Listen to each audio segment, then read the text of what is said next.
오늘 말씀 가운데 은혜가 되시기를 바랍니다. 세상은 사람들을 여러 가지 기준으로 판단합니다. 때로는 능력으로 판단하고, 때로는 성격으로, 때로는 권력으로, 때로는 학벌로, 때로는 출신으로, 집안으로, 여러 가지 방편으로 사람들을 판단합니다. 필요에 따라 사람들을 판단하는 것이죠. 이것이 정말 유익하게 쓰일 때도 있지만, 이 판단이 때로는 세상에 속한 사람들의 위치를 나누기도 하고요. 그래서 사람들 높은 자리, 낮은 자리, 그리고 정말 귀한 자리 혹은 천한 자리로 구분하기도 합니다. 근데 문제는 이러한 판단에 따른 위치 선정이 사회를 갈라놓는다는 것에 문제가 있습니다. 힘 있는 자와 없는 자를 나누고 가진 자와 없는 자를 나눕니다. 그래서 힘 있는 사람이 없는 자를 지배하기도 하고 멸시하기도 합니다. 그러다 보니까 다툼이 생기는 것이죠. 왜 다툼이 생깁니까? 가진 것을 자랑하고 힘 있는 것을 자랑하고 없는 사람을 무시하기 때문입니다. 아니요, 사실 그렇게 비약하지 않아도 사실 힘 있는 사람 옆에 가면 괜히 위화감이 들기도 하고 내가 좋은 것을 소유하면 괜히 으쓱하기도 합니다. 그리고 그런 것이 태도나 말투에서 은연중에 드러나게 되고 그것이 누군가에게는 상처가 되기도 하고 아픔이 되기도 합니다. 근데 사실은요, 여러분, 자랑은 누구나 하고 싶어 하는 것이지 않습니까?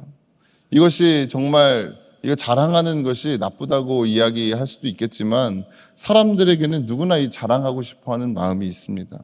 나에게 좋은 것이 있고 좋은 일이 있다면 사람들에게 널리 알려서 자랑하고 싶은 것이 인지상정입니다.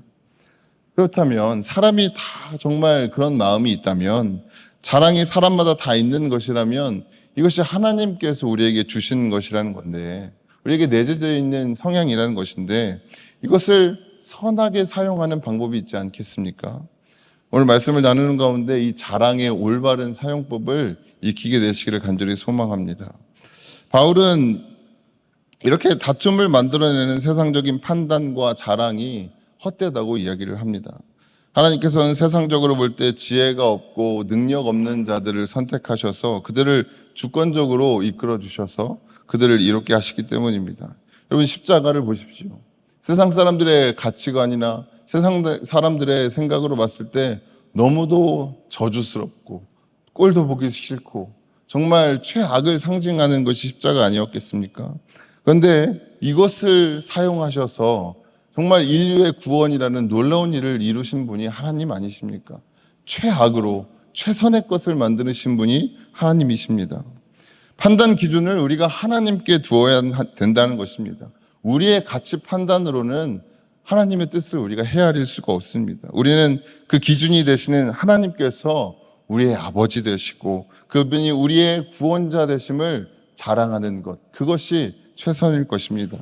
사랑하는 성도 여러분, 오늘 말씀을 함께 나누면서 세상의 판단 기준이 아니라 하나님의 판단 기준을 깨닫게 되시기를 원합니다.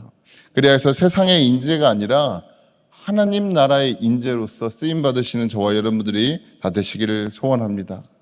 첫 번째로 하나님께서는 겸손한 자를 부르시고 그들을 귀하게 사용하십니다. 고린도 교회 성도들은 세상의 기준으로 볼 때 서로를 세상의 기준으로 바라봤어요. 그래서 판단하고 그들의 권력을 따라서 가문을 따라서 때로는 지혜를 따라서 그들을 판단하고 그들을 평가절하했습니다. 서로가 서로를 그렇게 바라봤어요. 그러다 보니까 교인들은 서로 자신들이 더 잘났다고 이야기를 합니다. 내가 누구한테 학문을 사사받았어. 내가 어떤 가문의 출신인 사람이야. 내 재산이 이만큼이나 있어. 내 지위가 이만큼이나 있어.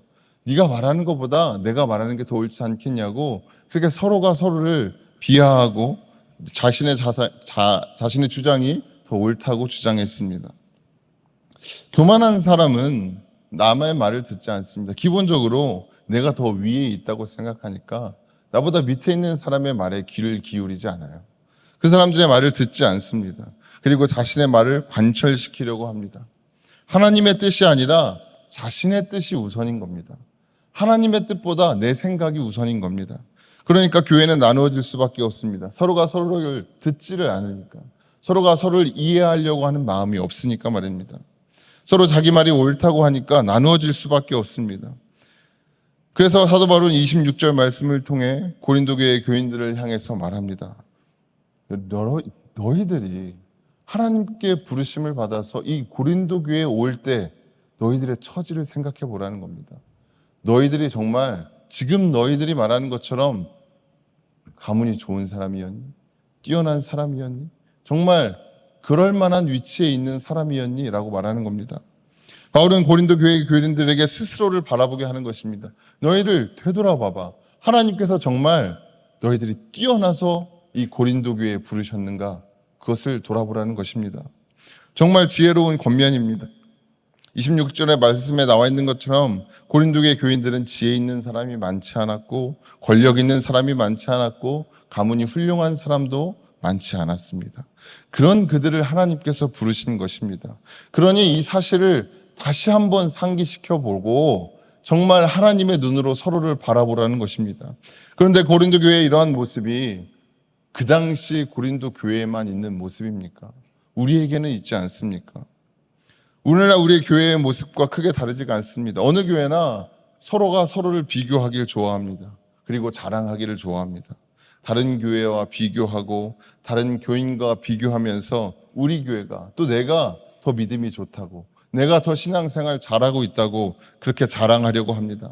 내가 몇 대째 신앙생활을 하고 있고 내가 우리 교회 얼마나 오랫동안 다니고 있고 내가 그래서 하나님께 어떤 복을 받았고 내가 어떤 은혜를 누렸다고 그렇게 자랑합니다. 재산도 있고 내가 지위도 있다. 내가 하나님께 충성했더니 이런 일들을 내가 복을 받는다 자랑합니다. 그런데 여러분 이러한 자랑은 자랑이 될 수 없습니다. 하나님 앞에서 이게 무슨 소용입니까?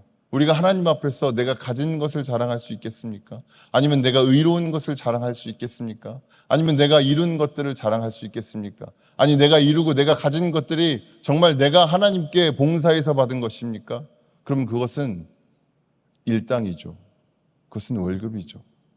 하나님의 은혜인 것입니다. 그것은 우리가 좋은 영향을 받았을 수 있습니다. 그렇다면 우리가 좋은 영향을 받았다면 그런 것을 자랑할 것이 아니라 내가 만난 하나님을 자랑하지 않겠습니까? 하나님이 나에게 어떤 은혜를 주셨는지 그런 하나님이 내 하나님이라고 내가 만난 하나님이 어떤 하나님인지 너희들 알고 있냐고 그렇게 자랑하지 않겠습니까? 또 이러한 자랑이 하나님께서 바라는 것이지 않겠습니까? 이러한 사람들, 이러한 자랑을 하는 사람들에게 하는 대답이 오늘 사도 바울이 하는 대답입니다. 너희들을 부르실 때 너희들의 모습을 기억해봐라. 하나님이 너를 부르실 때 하나님이 너를 세우시기 전에 너의 모습이 어떠했는지 기억해보라는 것입니다. 오늘 이 말씀의 근본적인 의미는 하나님께서 우리를 부르실 때 우리의 어떠한 외적인 조건을 보고 부르시지 않았다는 것입니다. 그렇다고 하나님께서 부자나 힘 있는 자를 부르시지 않는다, 그들을 사용하지 않는다 이런 말이 아닙니다. 중요한 것은 하나님께서 우리를 부르실 때 외적인 조건을 고려하지 않는다는 것입니다. 세상의 기준이 아닙니다. 세상의 기준이 아니에요. 제가 어떤 한 목사님의 이야기를 들었습니다. 이 목사님이 경상도 분이신데 설교를 이제 처음에 신학교를 가서 자기네 동기들과 그리고 학우들 앞에서 설교할 기회가 생겼다고 합니다. 그래서 설교를 이렇게 하는데 경상도 사투리가 계속 나오는 겁니다.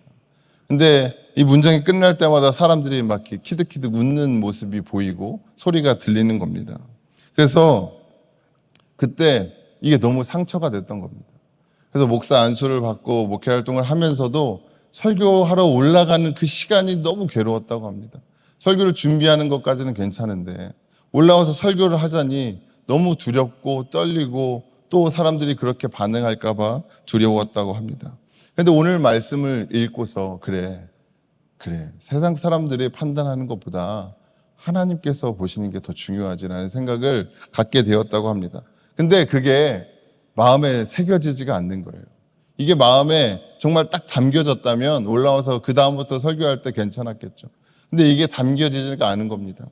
그래서 기도했다고 합니다. 하나님 이게 나에게 믿어지게 해달라고 기도했다고 합니다.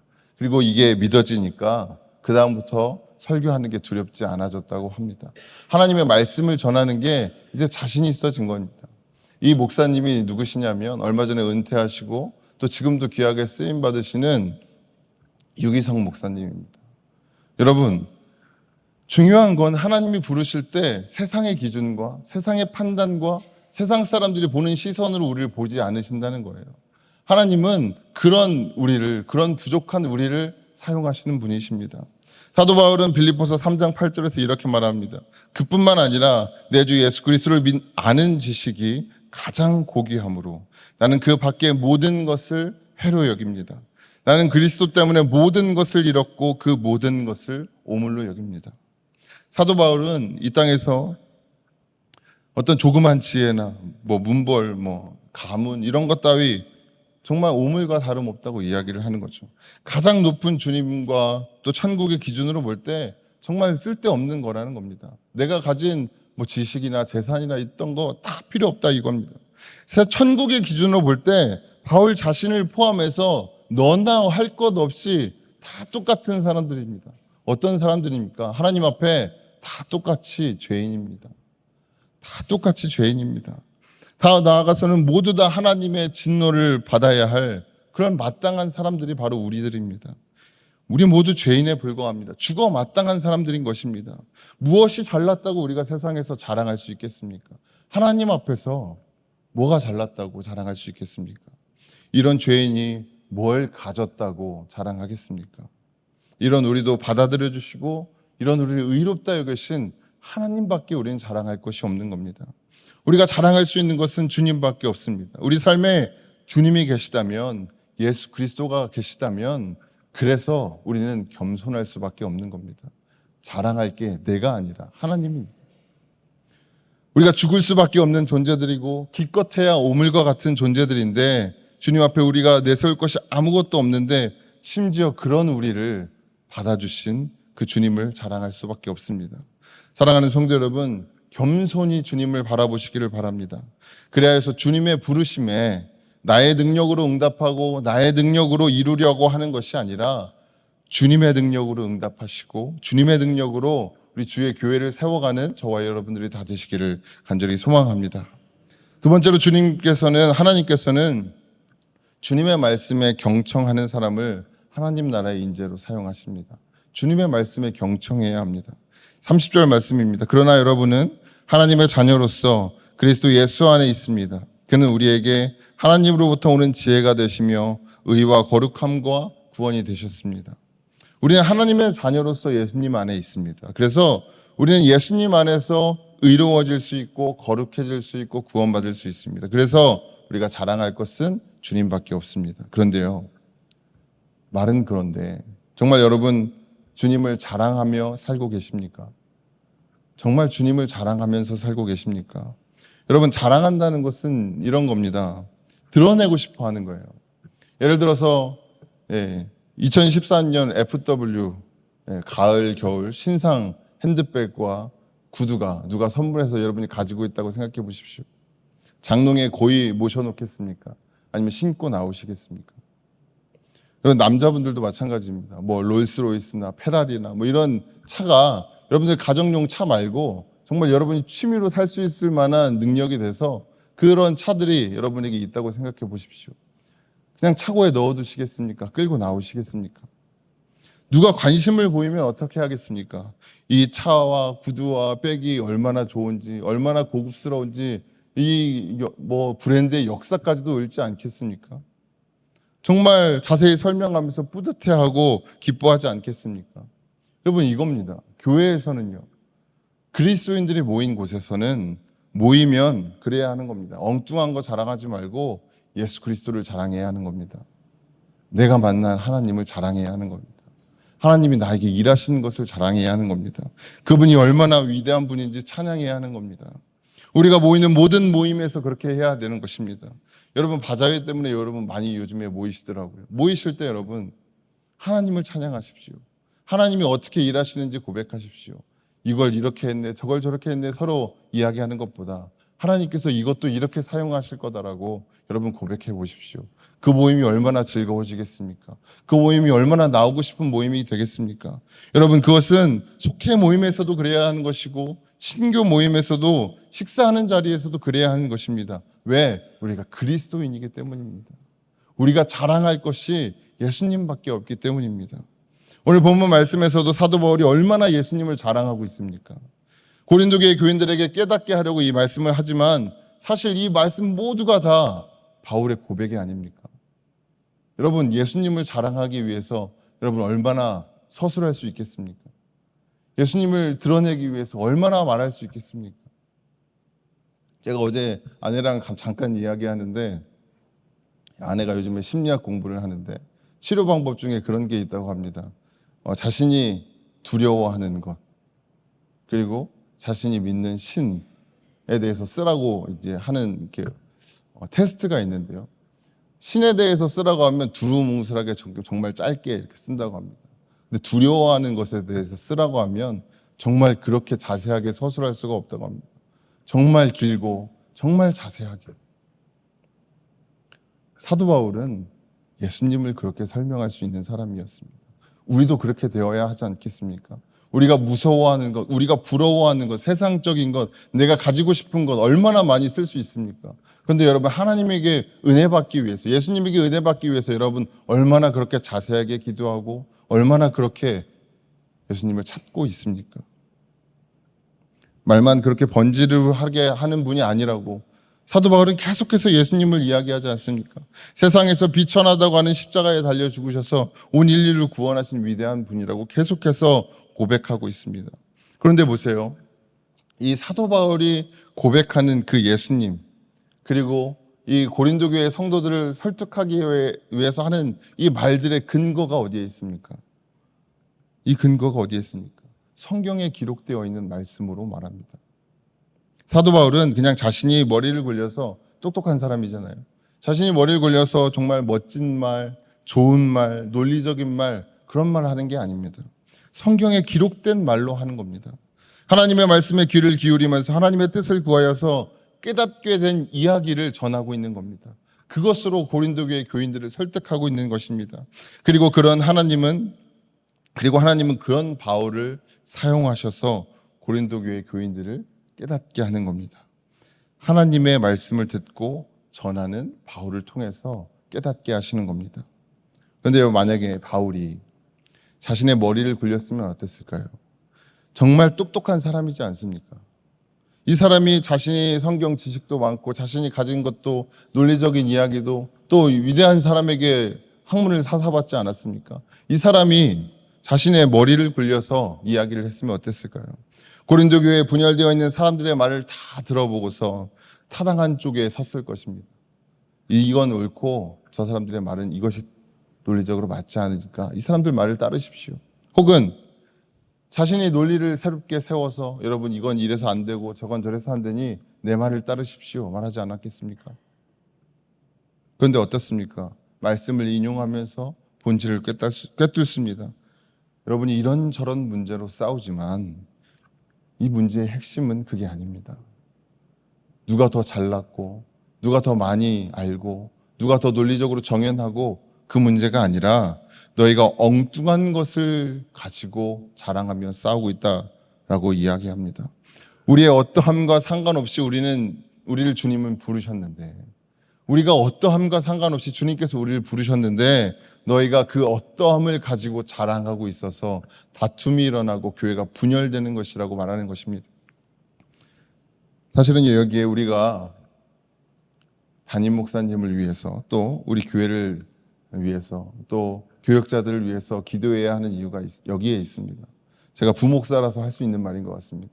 여러분, 목사를 위해서 기도하는 것은 굉장히 여러분에게 유익한 일인 것을 기억하시기 바랍니다. 제가 좋아하는 한 목사님께서 설교가 끝난 후에 사모님에게 이렇게 질문을 한다고 합니다. 오늘 은혜로웠어? 은혜 받은 것 같아? 이렇게 물어본다고 합니다. 보통은 이렇게 물어보겠죠. 오늘 설교 어땠어? 좀 괜찮은 것 같아? 뭔가 이상하지 않았어? 이렇게 물을 것 같은데 오늘 은혜로웠어? 교인들이 은혜 받은 것 같아? 이렇게 물어봅니다.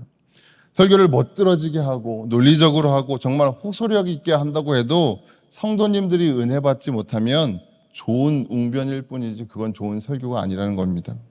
그러면서 저에게 이렇게 조언하셨습니다. 박 목사님이 은혜 받은 말씀으로 설교하세요. 이러는 겁니다. 은혜 받은 말씀이 무엇입니까? 하나님께서 나에게 하시는 말씀으로 설교하라는 겁니다. 하나님에게 나에게 주시는 말씀으로 설교하라는 겁니다. 하나님의 말씀을 전하라는 것이죠. 성도님들이 은혜 받으려면요, 우리가 성경 보고 찬양하는 것도 있겠지만 말씀 전해주시는 목사님께서 하나님의 말씀을 깊이 묵상하고 그 말씀 가운데 하나님의 말씀을 듣고 그 말씀에 먼저 은혜를 받고 그 말씀을 여러분에게 선포할 때 그때 은혜 받는 것 아니겠습니까? 말씀뿐이겠습니까? 목회 전반에 걸쳐서 하나님의 음성을 듣기를 소망하면서 하나님의 말씀을 겸손하게 받아들이면서 목회하면 얼마나 은혜롭겠습니까? 우리가 그 유익을 다 받지 않겠습니까? 이것은요, 우리가 성경을 개인적으로 묵상할 때도 마찬가지입니다. 은혜 받으려고 성경을 보죠. 은혜 받으려면 하나님의 음성을 들어야 합니다. 성경을 보면서 내가 은혜 받으려고 봅니다. 근데 여러분, 성경을 보면서 내가 너무너무 생생하게 살아있으면 이 성경이 은혜가 될 수가 없습니다. 성경을 보면서 전부 다 내 뜻대로, 나한테 유리한 대로, 내 입맛에 단 대로 하나님의 말씀을 봅니다. 그리고 내 마음에 맞으면 은혜로운 말씀이 됩니다. 그리고 나에게 맞지 않으면 그저 이해되지 않는 말씀으로 이건 잘 이해가 되지 않네, 다음에 봐야겠다, 넘어갑니다. 이렇게 되면 하나님의 말씀은 듣지만 하나님의 말씀을 경청할 수는 없습니다. 온전히 순종하지 못하게 되는 것입니다. 사랑하는 성도 여러분, 하나님의 말씀을 경청하시기 바랍니다. 적어도 성경을 읽을 때만큼은, 하나님의 말씀을 들을 때만큼은 나의 자아를 내려놓고 내가 바라는 것들을 성경에서 찾으려고 하지 말고 하나님께서 우리에게 하시는 말씀이 무엇인지 경청하시기 바랍니다. 그래서 저와 여러분의 삶에 정말 그 예수님의 자랑이 끊이지 않게 되기를 소망합니다.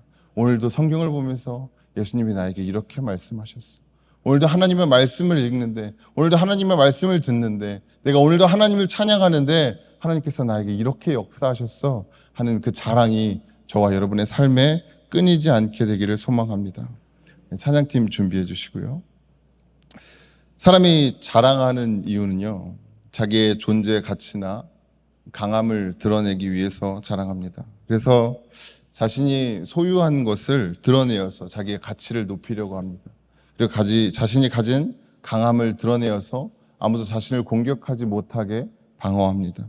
쉽게 말해서 이 자랑이 자기 삶의 방어의 수단으로 정말 자주 사용됩니다. 그 이유가 무엇입니까? 우리가 연약하기 때문입니다. 연약하니까 자꾸 방어하려고 하는 겁니다. 그런데 아이러니하게도 우리가 주님을 찾을 때, 주님의 말씀을 묵상하고자 할 때, 그때가 어느 때입니까? 우리가 주님 앞에 나올 때가 어느 때입니까? 여러분, 목사님들이 가장 걱정할 때가 어느 때입니까? 안 나오던 새벽 예배 나올 때 가장 걱정하지 않습니까? 저 사람 기도 제목 생겼다, 걱정하지 않습니까? 우리가 가장 연약할 때 주님 앞에 나옵니다. 그런데 주님 앞에 나오는 그 가장 연약할 때 가장 방어적입니다. 가장 나의 자랑할 것들을 찾습니다. 이렇게 기도하는 것이죠. 내가 하나님 이것도 있고 이것도 있고 이것도 있고 너무 감사합니다. 근데 이거 하나만 더 있으면 되겠습니다. 그럼 내가 다 될 것 같아요. 이거 하나만 주십시오. 기도하지 않습니까? 근데 우리가 하나님의 말씀 안에서, 하나님 안에서 힘을 얻기 위해서는 그 나의 자랑을 다 내려놓을 때입니다. 하나님, 그거 다 하나님께서 주셨죠. 하나님께서 하실 일입니다. 이제 나의 나된 것을 다 내려놓습니다. 내가 가장 약할 때 하나님께서 우리를 사용하십니다. 내가 모든 것을 내려놓을 때, 나의 가진 것을 다 내려놓을 때, 나의 모든 방법과 나의 모든 방편과 내가 가진 모든 것들을 다 내려놓고 하나님만 바라보기 시작할 때 그 하나님께서 우리 가운데 일하십니다. 우리가 그럴 때 하나님의 부르심에 응답할 수 있는 것이고, 그럴 때 그 부르심에 합당한 일들을 감당할 수 있게 되는 것입니다. 왜 그렇습니까? 그때 하나님의 능력이 우리 가운데 나타나기 때문입니다.